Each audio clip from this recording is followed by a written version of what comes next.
The equity shares of XYZ limited are currently being traded at ₹24 per share in the market. तो जो XYZ limited है उसका एक share का market price क्या है? 24 रुपया।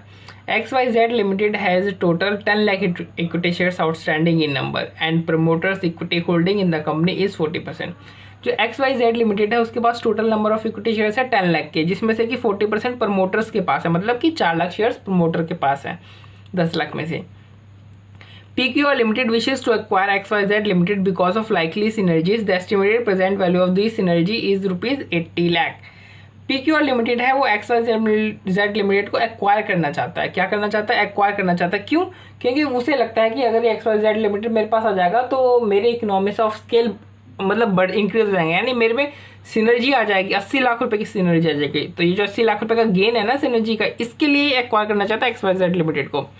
Further, PQR feels that management of XYZ Limited has been overpaid। और जो PQR Limited है वो कहता है कि जो XYZ का जो XYZ Limited का जो मैनेजमेंट है ना उसको कुछ ज़्यादा ही पैसे दिया जा रहा है। कह रहा है कि मैं इस पैसे को कम कर सकता हूँ और पर एनम 4 लाख रुपए की सेविंग कर सकता हूँ, ये जो एक्सपेंसेस अपने फालतू कर रहे हैं उससे।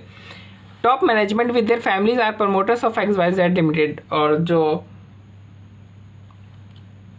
प्रमोटर्स हैं और उनकी फैमिलीज है वही XYZ लिमिटेड का टॉप मैनेजमेंट है, तभी तो ये लोग ज़्यादा पैसा ले रहे हैं ना।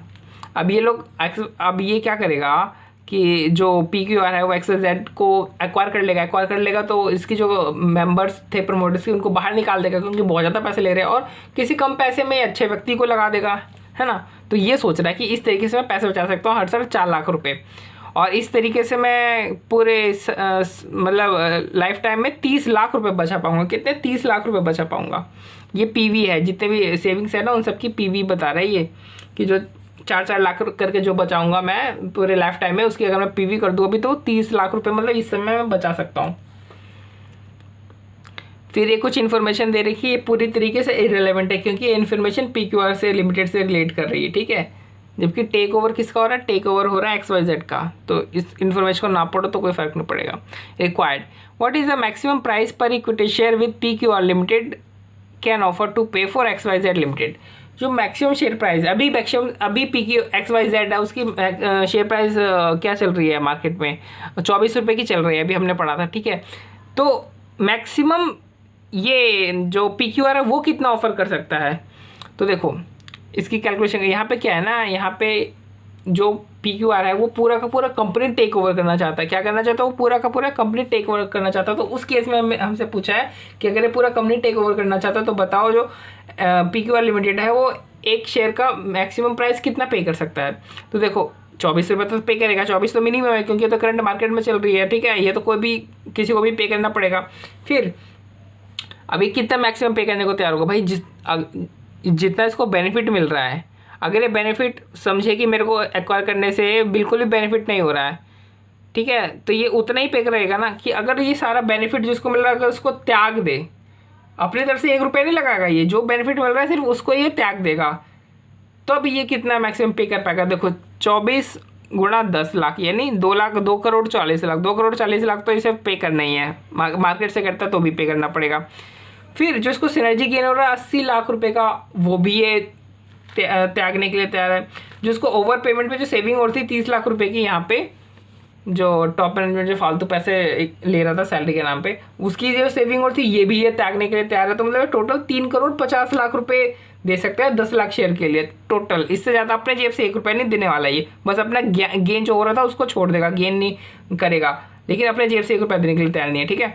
तो मैक्सिमम प्राइस कितना देगा? 3 करोड़ 50 लाख डिवाइड बाय 10 लाख, यानी 35 रुपये जो मैक्सिमम एक शेयर के ऊपर दे सकता है। मार्केट में है कितनी कीमत? 24 रुपये। ये कितने को देने को तैयार है? 35 रुपये। Second, what is the minimum price per equity share at which the management of XYZ limited will be willing to offer their controlling interest. यानी कि अब हमें वो मिनिमम शेयर प्राइस बताओ, वो कम से कम कीमत बताओ जिस कीमत पे XYZ लिमिटेड अपना जो शेयर कंट्रोलिंग इंटरेस्ट है वो त्यागने के लिए तैयार होगा। कंट्रोलिंग इंटरेस्ट मतलब जो अपना जो 4 लाख जो 4 लाख का जो शेयर है यानी प्रमोटर्स की जो शेयर होल्डिंग है, 4 लाख जो इनके शेयर है ये कितने रुपए में, कम से कम कितने रुपए बेचने के लिए तैयार हो जाएंगे? तो देखो 24 तो इन्हें मार्केट में मिल रहा है तो 24 तो ये लेंगे ही लेंगे, प्लस जो अगर ये कंपनी छोड़ करके जाता है तो उनको रेम्यूनरेशन का लॉस हो रहा है कि नहीं हो रहा है? बिल्कुल रेम्यूनरेशन का लॉस हो रहा है। तो रेम्यूनरेशन का जो लॉस हो रहा है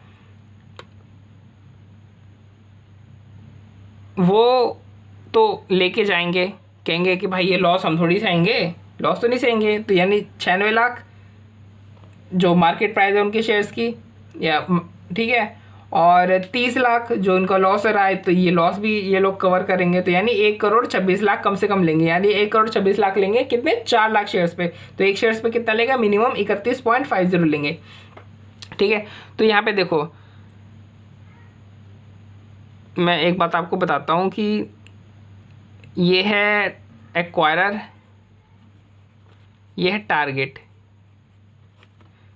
तो ये कितना ज़्यादा ज़्यादा पे करने के लिए तैयार होगा? ये ज़्यादा ज़्यादा देखो जो मार्केट प्राइस शेयर की चल रही है वो पे करने के लिए तैयार होगा। प्लस अगर इसको कोई गेन हो रहा है एक्वायर करने से तो वो गेन भी पे करने के लिए तैयार हो जाएगा, बट अपने पैसे अपने पॉकेट से 1 रुपया पे नहीं करेगा, ठीक है। फिर टारगेट कम से कम कितना लेने के लिए तैयार होगा? भाई जो मार्केट प्राइस में मिल रहा है कम से कम तो उतना देना ही पड़ेगा, ठीक है। प्लस अगर इस टारगेट को कोई लॉस हो रहा है, शेयर ट्रांसफ़र करने से अगर कोई लॉस हो रहा है, जैसे अभी हमने क्वेश्चन में देखा कि इसको जो रेम्यूनरेशन था उसका लॉस हो रहा था, तो अगर कोई लॉस हो रहा है शेयर ट्रांसफ़र करने से तो वो लॉस ही बिल लेगा, ये लॉस थोड़ी अपना करेगा, ठीक है। तो ये होता है। तो एक्वायरर के लिए मार्केट प्राइस प्लस गेन और टारगेट के लिए मार्केट प्राइस प्लस लॉस।